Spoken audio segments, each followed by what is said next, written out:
Bună ziua și bine v-am regăsit la un nou episod după acest canal. Eu sunt Cristi și astăzi vă voi prezenta cum să băgați hack la Dragon League Soccer 2016 și bineînțeles la alte jocuri. Dar o să fac testul pe Dragon League Soccer. După cum vedeți, nu am Dragon League, pentru că după aceea nu vreau să mai vorbe. Păi stai că tu ai avut deja Dragon League și nu știu ce. Am intrat pe site. Și acum să dăm instalare. Dacă mi se pare că se încarcă greu, o să pun pauză.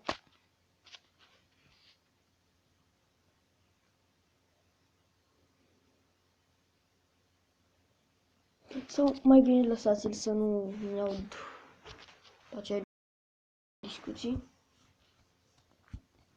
Da, cum vă spuneam, puteți să băgați hack și pe multe alte jocuri, dar m-am gândit să încerc pe Dragon League Soccer 2016 pentru că, nu știu, mi s-a părut mai accesibil.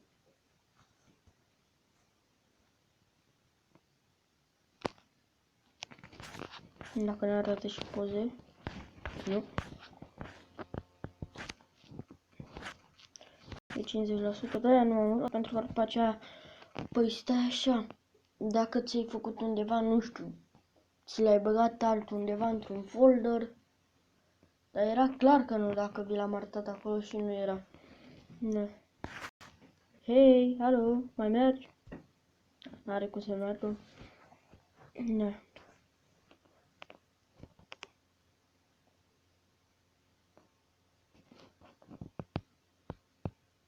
Hai totul să apăs aici.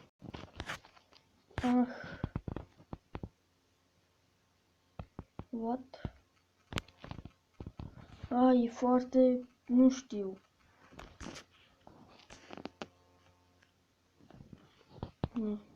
Cam pe acolo.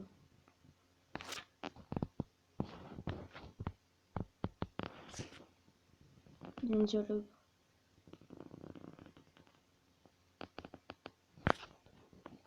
Îmi zice cam, nu știu, mai mult de jumătate oricum. Spre sfârșit și e B50. Scuzați-mă. Am gândit... uitați, 74.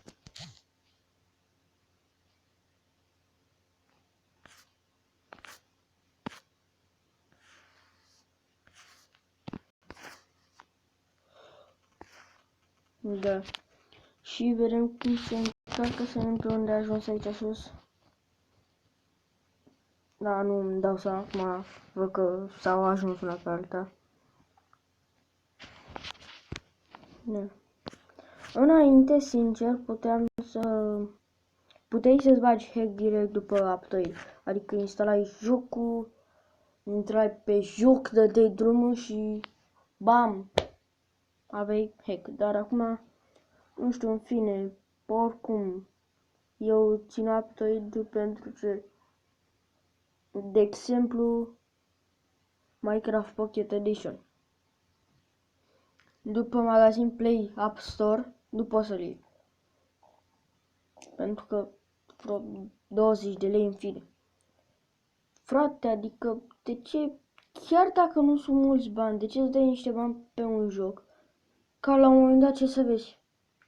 Dacă n-ai cu cine să-l joci, te plictisești. Și m-am decis, am aflat de această aplicație Uptrade. Și hai să încerc de... Poate ar merge să mi-l trag fără bani. Bam, am mers fără bani. Acum e 99, mai puțin. Da.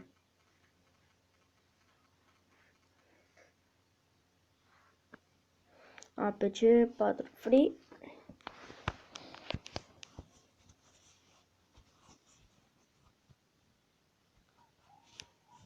Da, să vedem acum.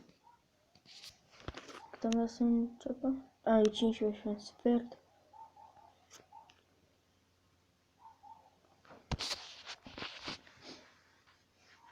Haide, mititele, haide.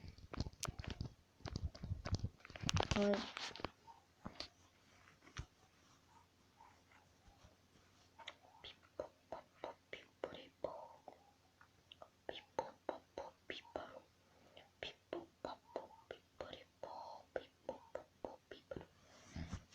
Da, văd că nu mai vrea acolo pe ultima 100 de metri, vedeți? Nu cred că...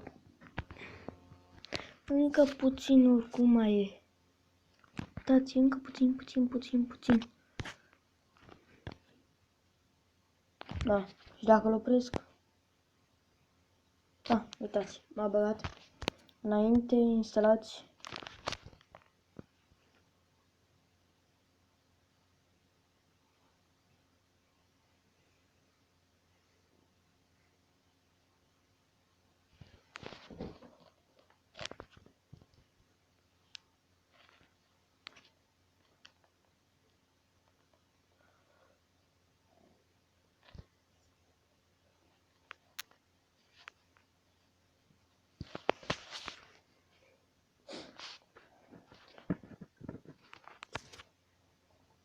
Da. Să vedem ce se va întâmpla.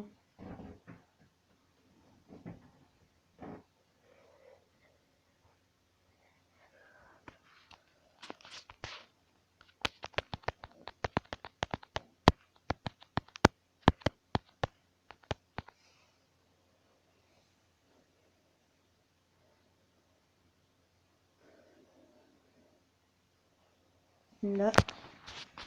Așteptăm în continuare.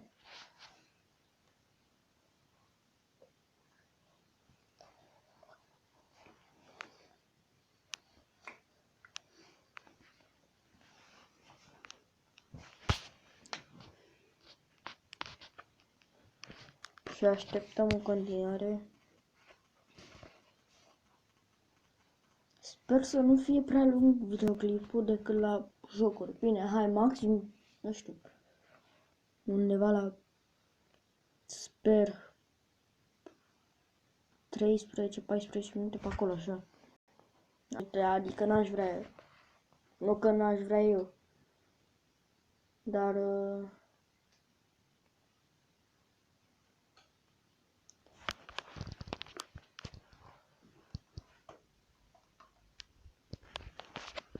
nu mă lasă YouTube să postez. O să caut anumite jocuri care merge hack și să mai fac tutoriale. Sau nu neapărat tutoriale, nu să le bag hack, nu știu, diferite tutoriale. Cum să instalezi Aptoid, cum să instalezi, nu știu, diferite tutoriale.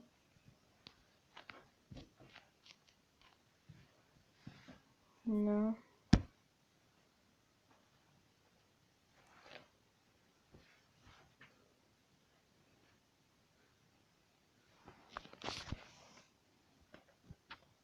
Oh, deja aproape 9 minute.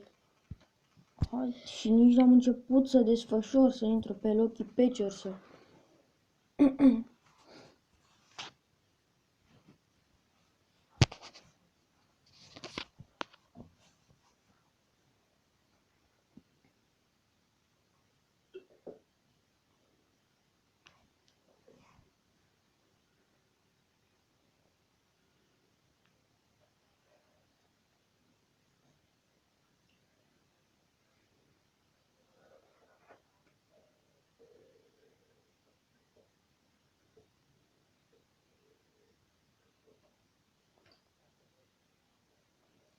Prea mult. Dacă chiar ajunge la 10 minute, o să pun pauză, pentru că chiar nu vreau să treacă de 13-14 minute, că deja e prea mult. Adică am dat drumul la și 10 și de 10 minute, da. S-a instalat după Aptoid în, nu știu să zic,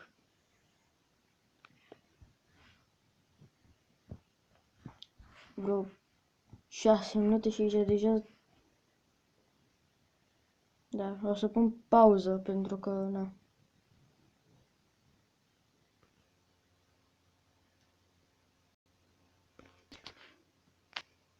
Ne-am reîntors, am instalat Dream League. Vedeți, deci l-am oprit la și 21. Am mai durat încă 5 minute, mie nu mi-ajungeau încă 5 minute pentru că nu mă lăsa să postez. Acum o să ieșim pentru că nu trebuie să intrăm pe Lucky Patcher. Atenție, nu trebuie să intrăm. Și mergem la Lucky Patcher. Intrăm pe el. Și dăm pe Dream League. Și aici o să vă apare informații despre aplicație, pornirea aplicației, deschide meniul cu patch, instrumente, dezinstalare aplicației, administrarea aplicației. Vă duceți la deschideți meniul cu patch-uri.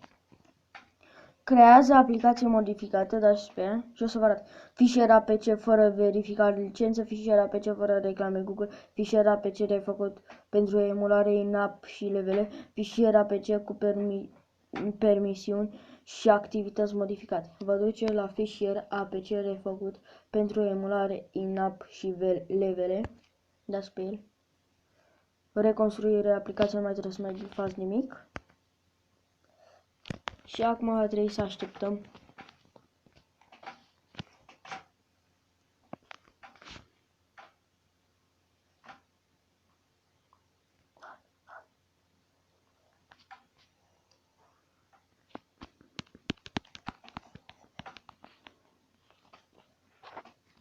Da, nu știu.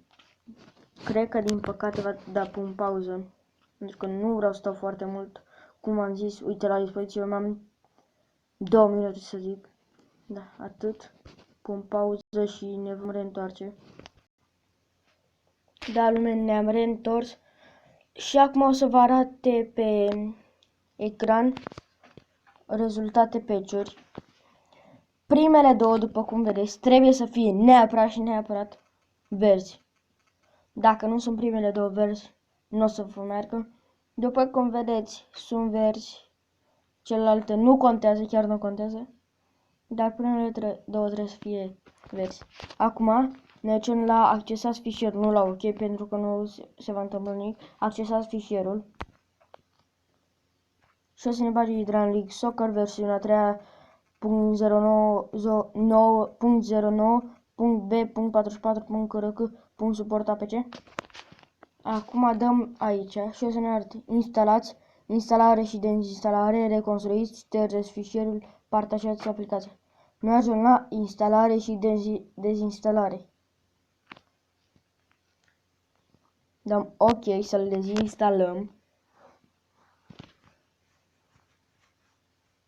Da, lume, nu mai am foarte mult timp la dispoziție, maxim 1 minut și jumătate. Da, s-a instalat, haide. Și dăm instalați mă, el s-a instalat. Haide, sper să mergi, sper să mergi.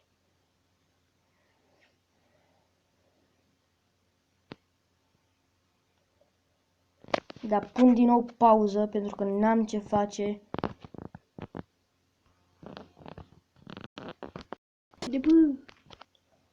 Dar ne-am reîntors, aplicația s-a instalat.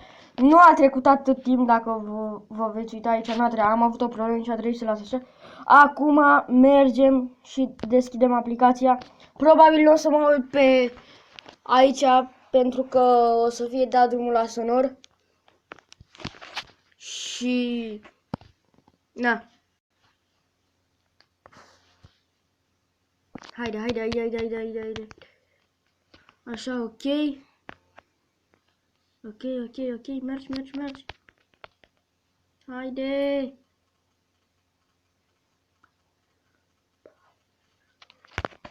Da, voi pune pauză din nou pentru că nu am răbdare. Da, pun pauză din nou și apoi ne vom întoarce să vă arăt cum se bagă banii.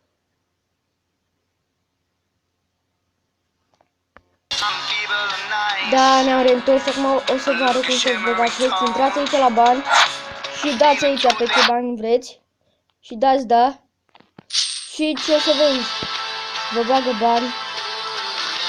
Da. Cam atât a fost din acest episod. Dacă v-a plăcut, nu uitați să lăsați un like, share și comment. Hai să încercăm la 1500 abonați. La revedere!